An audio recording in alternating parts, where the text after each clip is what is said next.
Now we only have an hour. We don't have 2 hours. Oh, no, we don't. I think we can do them all in an hour. I think we We can can. go smooth. Yeah. Let me knock on some wood. Oh, no. All right. Good morning, everyone, and welcome to Legislative Committee on Administrative Rules, January 9th, 2025.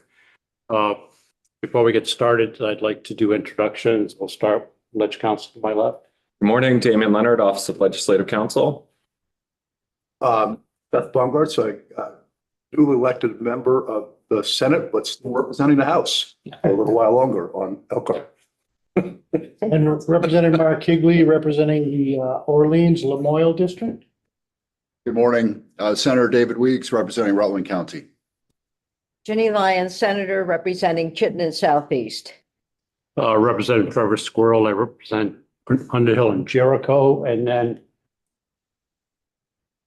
Emery Matthias, Committee Assistant. okay, thanks. All right. First order, we have 2 folks that are in transit. The roads are pretty bad out there, so we do have a quorum currently, and we'll be adding a couple more folks in a few minutes. We'll start with the minutes from December 5th. December 5th. Motion? I move that we approve the minutes. Okay, we have a As motion to written. approve the minutes. Any discussion? All those in favor, please say aye. Aye. Opposed? Okay, thank you.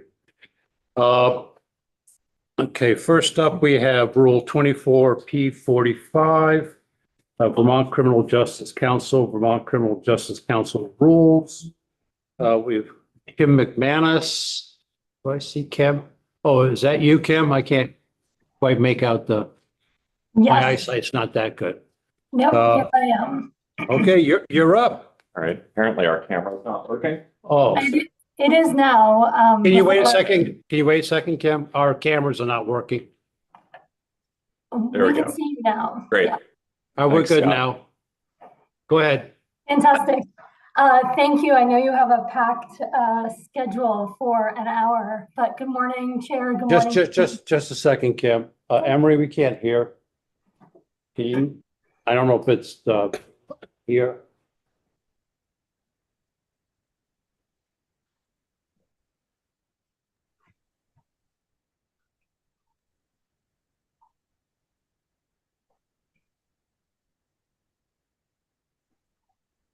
Go ahead, Kim. Try that. Good morning. That's better. Thank you. Perfect. If you need me to speak louder, just let me know. Good morning, Chair. Good morning, committee members. For the record, my name is Kim McManus. I am representing the Vermont Criminal Justice Council this morning. Important to note for the record, as of 2 weeks ago, I am no longer the Associate General Counsel at the Criminal Justice Council. I am now with the State's Attorneys and Sheriff's Department as their legislative attorney. But since the State's Attorney and Sheriff's Department has a seat on the council, and since I have been shepherding the rules through the council process and the rulemaking process, both entities thought it would be appropriate for me to appear in front of you today to give a brief overview and answer any questions about the rule revision before you. So as outlined in our filing, we have 4 revisions in front of you. 2 are smaller sort of clarifications and 2 are larger, more substantive changes or additions, I should say. So I'll take on the 2 smaller ones first to go quickly through those. And again, I'll keep my overview as brief as possible and then dig into whatever areas you would like to dig into. While doing the more substantive rule changes, we realized that we wanted to clarify 2 areas. One is in Rule 4A. We added a sentence to make it clear that we follow Robert Rules of Order for our meetings. This is something that some other entities have written into their statute. We did not, and it is the process we follow. And we realized we wanted to make it clear when we were working on the code of conduct piece with the modification, certain words like 2/3 majority 2/3 majority of the entire body. Those have very specific meanings in Robert's rules. So instead of further defining those in the rule, we thought it was simpler just to make clear that we follow Robert's rules, or at least the most recent edition of it for our process. So that's in Rule 4A. Our second clarification when we were working through the two substantive rules was that in Rule 23, our waiver rule, we had language saying that one piece of our council would review something and then another piece would review. And really that was the word to be approved. We were asking the waiver committee to approve certain waivers. We were asking the executive director to approve certain waivers. And so that language change was just to clarify for our internal purposes who was making decisions on waivers. And the word review was just too ambiguous. So that was just a language change there in Rule 23. The two larger changes. We had direction from the legislature to create rules about the advanced roadside impaired driving enforcement training, known amongst law enforcement as ARIDE. We added that rule in our specialized training rule, which is Rule 22, Section B. We added in who is required to take ARIDE and when they are required to take that. And in doing that, we also added a waiver in 23 subsection I that allows for an indefinite waiver in very special circumstances. And we were thinking particularly about ARIDE, but realizing that there could be other situations that this indefinite waiver would be appropriate. And in the ARIDE context, the idea is that a chief of police or officer in a larger department who has more administrative duties is not on the road conducting regular traffic stops. It would not make sense for their department to have that type of officer go back and take ARIDE training. A situation like a new chief coming in from out of state who likely would have DUI training. If we didn't create this waiver, indefinite waiver, that officer would theoretically need to take ARIDE training upon waiving into the state, and that within law enforcement realized that that would be a nonsensical situation since they are not regularly making traffic stops. So that is the addition in 23I. The largest addition to our rule is our rules around the law enforcement code of conduct. It was very exciting last spring that the legislature passed a statute allowing the council to create a code of conduct, creating it to be a statewide policy, and asked for us to make rules around this code of conduct. This code of conduct was something that the council wanted, that they created through consensus amongst law enforcement and non-law enforcement entities on the council, and it's something we're very excited about. And this is where I would want to dig in more specifically because this is the largest addition, but are there any questions about the first three major changes? Committee members? No. Okay, go ahead, Kim. Wonderful. And again, I'll try and be brief, which I know attorneys say that, and then we're not terribly brief, but I'm really going to try. So the legislature asked the council to create rules about the content and implementation and modification of the code. Before you. In the rules revision in Rule 28, you will see that the council created rules about the content. We did not put the code of conduct, the actual four corners of the code, into the rule. We see that as a policy. It's a statewide policy under the council. So like our use of force policy, like our fair and impartial policy, the actual document is separate, but what we did in the rules was we created the container around it, what the code of conduct content can include and what it cannot, what it is and what it is not. And one of the most important pieces there is that the new change coming allows off-duty behavior, certain off-duty behavior, all off-duty behavior that would potentially violate the code of conduct to come under scrutiny by the Council for Law Enforcement. This is a major change in Category B, unprofessional conduct violations. And so the rules regarding that, we wanted to spell out how that can happen, what the nexus needs to be between that off-duty behavior and one's ability to do their job as a law enforcement officer. The implementation for the code is fairly straightforward. All the officers need to follow this policy upon graduating from a program at the academy and moving forward as of January 1st, 2025, the statewide policy went into effect, and law enforcement officers are expected to follow it like any other statewide policy. The largest section in the Code of Conduct rules is how we would modify this code. As it says in the sort of a preamble to that section, we wanted to make sure that any changes to the code were very carefully considered. We do know that this code needs to be responsive to societal changes and expectations for law enforcement. This code cannot just sort of,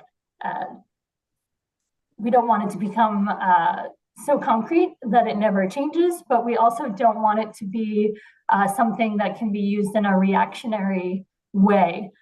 So we set out a two-step process to ensure transparency, but very careful deliberation if we were to change this code of conduct. It has massive implications on law enforcement officers, potentially removing their certification.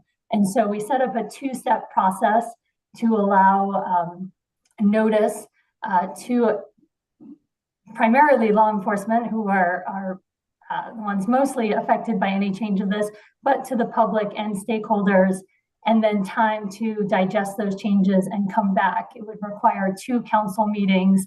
It would require 2/3 majority vote at each meeting and a 60-day window in between those meetings. This felt like, for our group that designed this, the most fair way to balance having the council be able to make changes, and again, in a way that is responsive and not overly burdensome, but also not one meeting in a quick reactionary style. So that is what we have before you. I'm happy to answer any questions. Hey.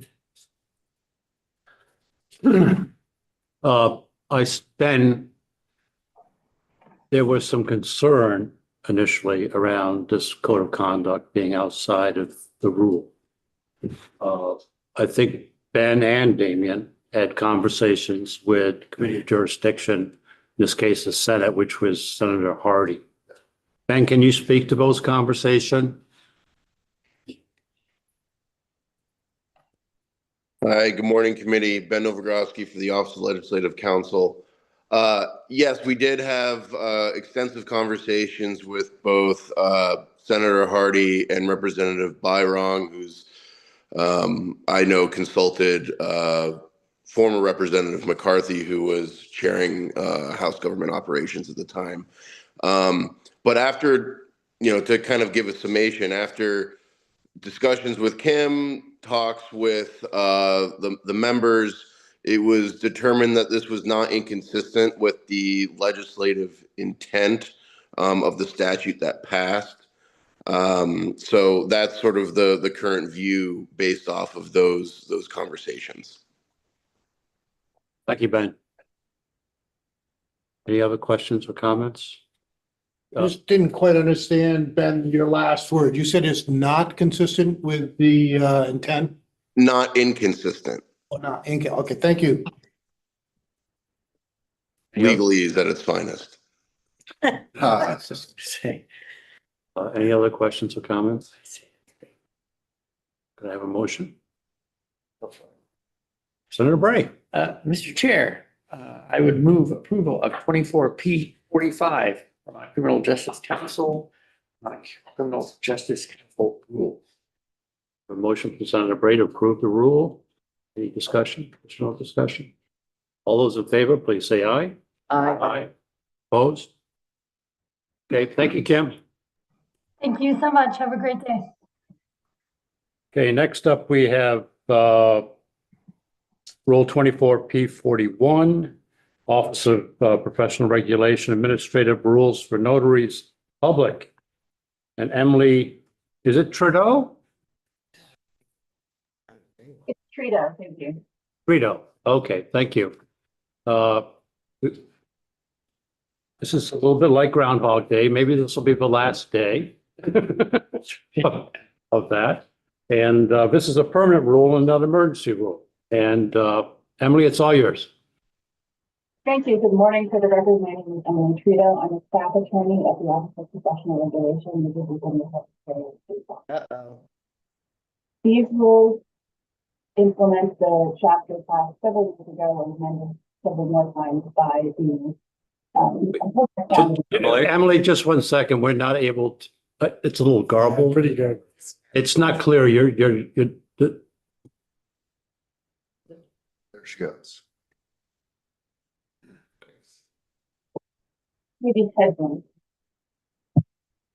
Can the committee hear me now? yes, better. Yep. Thank you. Thank you. So these rules, as the chair noted, are permanent rules implementing and expanding on emergency rules that have been filed many times regarding the professional regulation of it. Until the legislature passed a statute several years ago, making notice of a profession regulated as a profession within the Office of Professional Regulation for many years, maybe over a century, they have been regulated and licensed by the judiciary. So this legislation brought in lots more specific, explicit requirements for the practice of notary public. And our goal in writing these rules was to disrupt as little as possible the practice that has sprung up of electronic notarization and remote notarization in the years since the statute was passed, allowing this form of notary practice. Other goals were to clarify. Emily, just 1 second. I'm getting some looks from my committee members. You still having problems hearing this? Still garbled. It's still garbled. So Emily, where are you right now? Are you at the Secretary of State's office? No, I'm at home. My intention was to be with you in person this morning, but I had a dead car battery. Okay, now Can you hear me now? Now it's fine. Okay, I think the headphone microphones just started working. Thank you for letting all me right. know. That's better. Thank you. So our goal in promulgating these rules was to disrupt existing practice as little as possible because town clerks, real estate companies, banks have come to rely on the ability to perform remote notarization and notarization of electronic documents. And at the same time, there were many explicit requirements for those practices laid out in the statute that we needed to fully implement with our permanent rule. Another goal was to clarify the scope of notary practice. In the course of the notice and comment process, we discovered a lot of confusion on the part of some notaries public about their ability to certify a passport, certify a driver's license, certify various documents that a notary wouldn't have any ability to authenticate. And so the goal was to clarify what statutorily notaries can and can't do. And a final overarching goal was to stay in our lane in terms of regulating notaries' public practice as laid out in the professional regulation statute. There are other aspects, there are other places where notaries appear in the Vermont Code, for example, in court in Title 12 around depositions or around taking oaths. And so there's a provision in these proposed rules making clear that OPR is not trying to get into the middle of what is a legitimate oath for a court procedure or what is a legitimate oath for a deposition, and to leave those still squarely within the jurisdiction of the judiciary or whichever other agency directly controls that type of practice.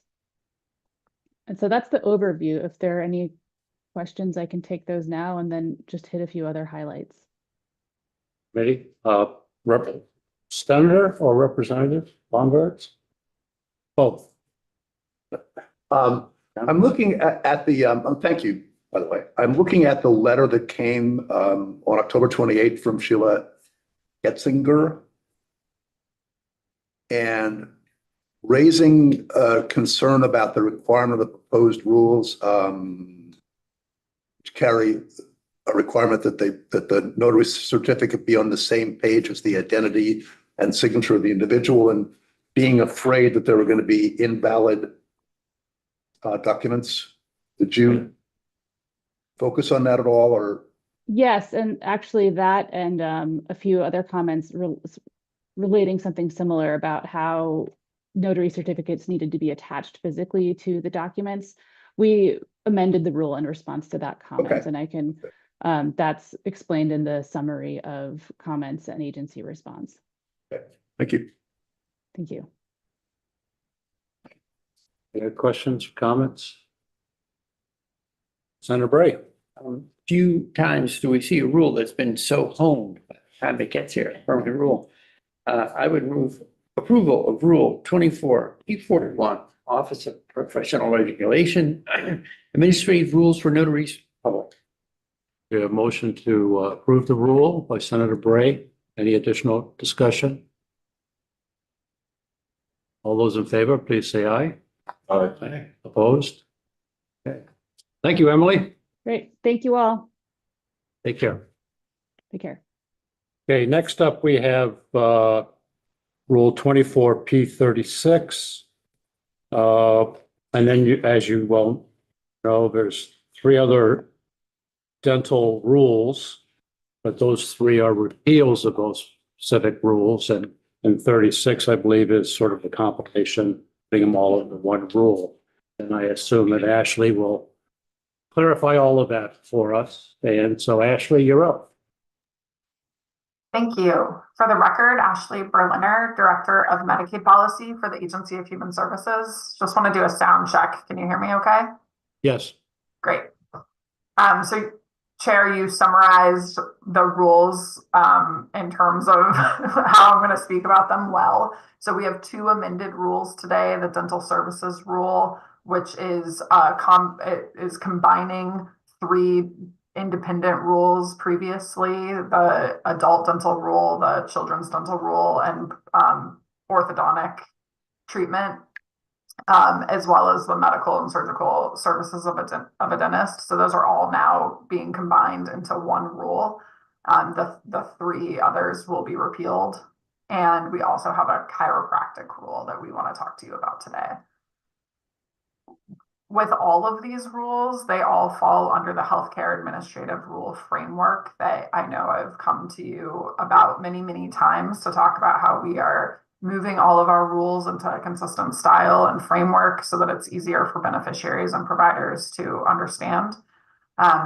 The combination of the dental rules is just a continuation of that effort to make things as accessible as possible for our beneficiaries, to make sure that they understand the benefit package that they are entitled to. With all of these rules, there is no economic impact, and the amendments reflect current practice. Public engagement was conducted prior to rulemaking, and the rules were shared with stakeholders, including all of the AHS departments, as well as many external partners, including the Medicaid and Exchange Advisory Committee, Vermont Legal Aid, Vermont Medical Society, Vermont Association of Hospitals and Health Systems, Vermont Care Partners, Bi-State Primary Care Association, the VNAs of Vermont, and Vermont Dental Association. We held a public hearing with no attendees, and we received no public comments. Our public comment period ended on October 28, 2024. So with that, that encapsulates all of the rules that I'm here with today, but I will dig into the dental services rule, which is being amended. 24P036, the dental services rule, is an amendment to the current HCAR rule 4.202, dental services for beneficiaries age 21 and older. It incorporates dental coverage that had previously lived in 4 separate rules under one rule, and it reflects current coverage and changes that are a result of Act 51 from 2023. That act increased the adult annual cap on expenditures from $1,000 per year to $1,500 per year. And Act 51 also allowed for emergency dental services for adults to be covered in excess of the $1,500 annual cap. Those are both reflected in this rule now. And there is no annual cap on adult dental services for the following. Any individual who is receiving a developmental disability waiver through the Department of Disabilities, Aging, and Independent Living, and individuals who are on the Community Rehabilitation and Treatment Program, CRT, through the Department of Mental Health. Additionally, dentures are covered for Medicaid members in those two programs. Changes made since the filing of the proposed rule include removing references to Vermont Global Commitment 1115 demonstration waiver in 24P036. We just struck that language to provide more clarity. We are moving those benefits outside of the global commitment, so it was unnecessary to have in the rule. It doesn't change coverage. The provisions in the rule continue to apply to individuals in CRT and the developmental disability services. I'll pause there. I have a question. I don't know if this is the proper time for it, maybe. Go ahead, Representative Higley. No, Ashley, thanks. And I don't know if this is the proper spot, but again, this is the first course I've seen these rules. And are a lot of these rules state mandated through Medicaid, and that's why you're just codifying those in the rules? The one question I've got is, it's taken out in one place, put back in another, I guess, and it's let's say medically necessary coverage for dentures is limited to a certain group. And I'm just wondering where that came from and if that's still in there. And then, of course, we also had a email from an individual regarding braces. And I'm just wondering where that is in the rule as well. Yeah, so I'll take the last question first regarding orthodontic treatment. Orthodontic treatment is covered for individuals under 21 and for pregnant women and postpartum women up to 12 months of postpartum. For all orthodontic treatment, it must be medically necessary, so it cannot be covered for cosmetic purposes only. Orthodontics are not covered for adults that don't fall into the pregnant and postpartum category. Dentures are something that, as you note, are limited to a certain population. So you must be in the developmental services waiver population through DALE or receiving community rehabilitation and treatment through the Department of Mental Health, or if you are under 21, you have access to dentures. But that is something that right now is not authorized in our Medicaid program. Any extension of denture coverage would have a fiscal and would need to go in front of the legislature to expand. So again, what you're saying is the under 21 now for dentures is not in place because of the cost. No, under 21, anything you could possibly need that is medically necessary, including dentures and orthodontics, is covered. Kids are fully covered. For adults, dentures are only covered if you have a severe mental illness and receive services through mental health department, or you have a developmental disability that causes you to have waiver services through DALE. We do not cover dentures for our normal general adult population. Okay, thank you. Question. Okay, go ahead, Ashley.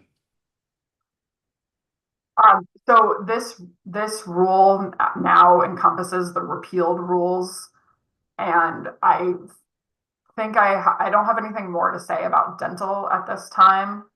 Happy to take any more questions around dental, or I can pause. I know you have other testimony scheduled before going into the chiropractic services amendment.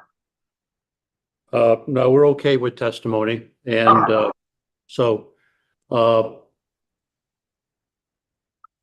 any questions regarding 36? She's speaking to. Okay. Senator Bray.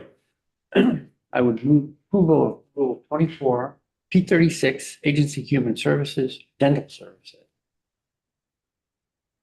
Okay, we have a motion to approve 24P36 from Senator Bray. Any additional discussion? Seeing none, all those in favor, please say aye. Opposed? Okay, thank you. And did you want to speak to the three that you're repealing, or can we just take them one by one and vote on them? Please take them one by one and vote on them. Okay. Senator Bray. Thank you, sir. I would move approval of Rule 24P37, Agency Human Services, Dental Services for beneficiaries under age 21 and pregnant and postpartum women. And we have a motion from Senator Bray to act on this repeal of this rule. Any more discussion? All those in favor, please say aye. Aye. Opposed? Thank you. Senator Bray. I would move approval of Rule 24P38, Agency of Human Services, Medical and Surgical Services of a Dentist. A motion on the table from Senator Bray. Any discussion? All those in favor, please say aye. Aye. Opposed? Thank you. Senator Bray. Would move approval of Rule 24P39, Agency Human Services, Orthopedic Treatment. Motion on the table from Senator Bray regarding 24P39. Any more discussion? Seeing none, all those in favor, please say aye. Aye. Opposed? Okay, thank you. So Ashley, next up is 24P40. Yes, this is an amendment to our chiropractic services rule, current HCAR rule 4.229. This rule is being updated to reflect current coverage for Vermont Medicaid. And as I said, there is no economic impact. Updates include amendments to prior authorization requirements, defining the terms of subluxation and clarifying non-covered services. Prior authorization will remain in place for children aged 5 and under, and 6 to 11 for chiropractors who are not certified pediatric chiropractors. And just for background, federal regulation does limit Medicaid coverage for chiropractic services to the manual manipulation of the spine. Services beyond that are federally prohibited to be provided by a chiropractor. Ready? Questions, comments? Senator Bray. I feel of the rhythm here. I would move approval of Rule 24P40, Agency of Human Services, Chiropractic Services. We have a motion to approve Rule 24P40. Any more discussion? All those in favor, please say aye. Aye. Aye. Opposed? Thank you. Thank you very much. Take care. Okay, take care. I don't believe there's anything else on the agenda today. Nope, that's it. That's it. And we're up next week. We have 3 rules.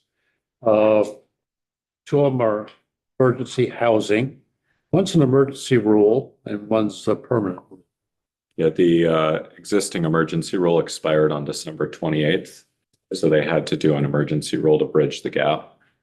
So it'll be a permanent rule and the emergency rule that's bridging that 3-week gap or 4-week gap between when the old one expired and the new rule takes effect. Okay. All right, so we're on next Thursday at 8 o'clock. We'll be here probably because I don't think the committee situation in 10 and 9, 10 and 11 are going to get sorted out for a couple of weeks.